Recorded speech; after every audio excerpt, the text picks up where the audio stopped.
What's up mga kalagarahe? My name is Jim. My name is Phil. New day, New build. Lagarahe, number 1. let's go!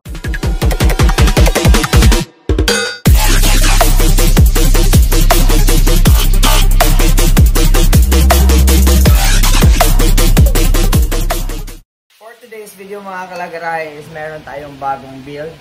And this build is a Brat Cafe build from Camiguin. So yung client natin is from Camiguin. Bali, tayo na po nag-provide ng brand new base bike and under the client's name, and then we customized it according to his preference and sa mga specs na gusto niya.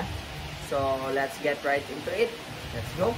Ayun mga kalagarahe, ito na ating bagong build. So a very minimalistic and simple na Brat Cafe build with a base bike of Honda TMX 125. So, shout out sa iyo, Sir David, for trusting us in customizing your base bike. And yeah, ito na yung build na pinagawa mo as you requested. So, ngayon, let's get right into the specs. Explain ko sa inyo kung ano yung mga ginawa natin sa build na to and anong mga pyesa kinabit natin. Alright?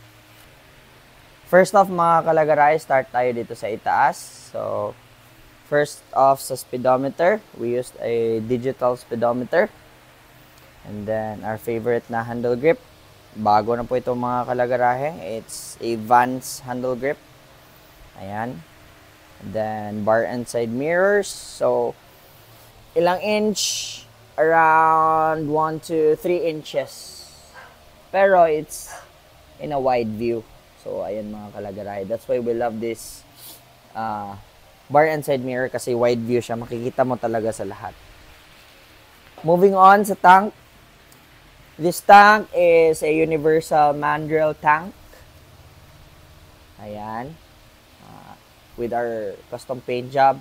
Gusto ni Sir off-white, slightly off-white, and just with the logo of Honda. So, as minimalist as possible yung gusto niya.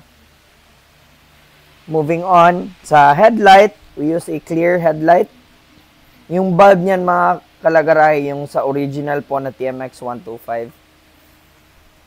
And then sa signal light, yung favorite natin na mini bullet.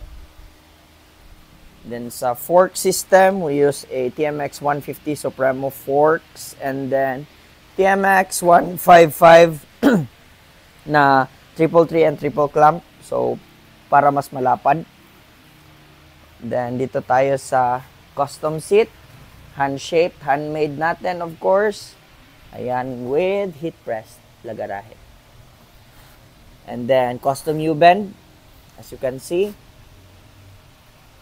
how we put so much time into details. So, seamless weld. Wala po yung masilya mga kalagarahe. And then, our new LED strip. I think this is of a better quality. So, ito yung gagamitin natin from now on. Ayan. And then, sa side cover naman, stock pa din. Pero, pinaint job natin. Kasi yung stock, kasi mga kalagarahe, walang paint job yon, just plain plastic and may sticker lang ng Honda. So, ito, may paint job na siya. As you can see, naka-matte. Bale, color black and then matte top coat finish with our logo here. Ayan. And balik tayo sa front. Our custom handmade aluminum fender. So, ginawa nating matte para same sa side cover. So, bali ang difference lang nila is yung tank and yung side cover lang yung paint job. And then, sa engine, paint job na rin, black. Ito namang sa fender, since metal and aluminum, this is powder coated. And then sa bracket, gloss yung powder coat natin para babagay sa fork. And fork boots, pang Supremo din. Converted na siya into disc brake sa harapan. Version 2 bullet pipe, our favorite, and naka-thermal wrap. Ang ginagawa pala namin dito mga kalagarahe, just a tip. Ito pong thermal wrap, nag-fade kasi yung black. So I suggest sprayhan nyo po ng high temp na black para di siya madaling mag-fade and it will last longer. Yung shocks, as requested ng client, pang keyway po, nirepaint lang natin, tapos nilagyan natin ng accent. Swing arm, extended po. If you're asking if ilang inches, as I've said on the earlier vlogs, na depende talaga yung length ng swing arm sa gusto nyong geometry ng bike. So, wala tayong standard na size kung ilan yung ini-extend natin. Sa likuran, may plate holder yung tire hugger. And then, aluminum fender same sa front. And powder-coated finish with bracket. Detachable po yan mga kalagarahe. Alright. And dito sa engine, paint job natin, Anzal. Gloss black. Ayan. And our new skid plate. May new version tayo na skid plate. Although same design, but the quality is different.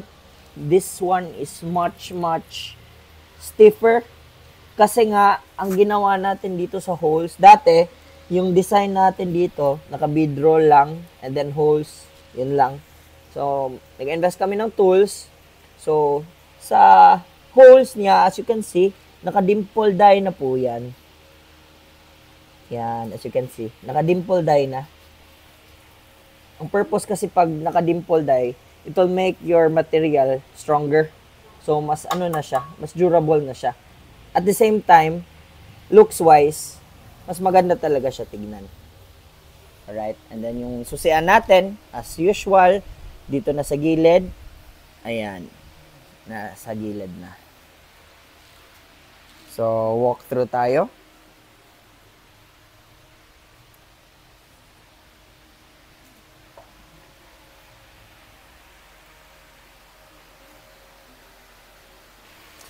And dito naman sa tires, mga kalagarayan, ginagamit natin pag ganitong build, especially we're specific with the height of the clients, our clients. So tinatanong talaga namin kayo kung ano yung height nyo para babagay naman yung bike nyo. Kasi ayaw namin mag-build na sobrang taas yung seat height para sa height nyo. So as much as possible, dapat kuha namin yung looks na gusto nyo and at the same time, yung height, seat height, is babagay sa inyo. Hindi kayo mahirapan mag-ride. So, in this build, we use 16-inch rims and tires. Yan. Same 110 harap at likuran, but we use 3.0 rim front, 3.0 rim rear. So, ayun mga kalagaray. So, it looks bulky, but at the same time, it's a small bike, but it looks big. Gets nyo yun? Yung sense na yun. So, ayun mga kalagarahe, I hope you like our latest build, which is a Honda TMX 125 Brat Cafe build. Stay tuned lang po mga kalagarahe for more of our videos. Check our YouTube channel. So, yeah, kapish. Jim, do the outro. So ayun mga kalagarahe, Please like, and share. comment din kayo sa aming YouTube channel. And for more info, please DM us on our Facebook page. Yun na. Let's go. Bye-bye.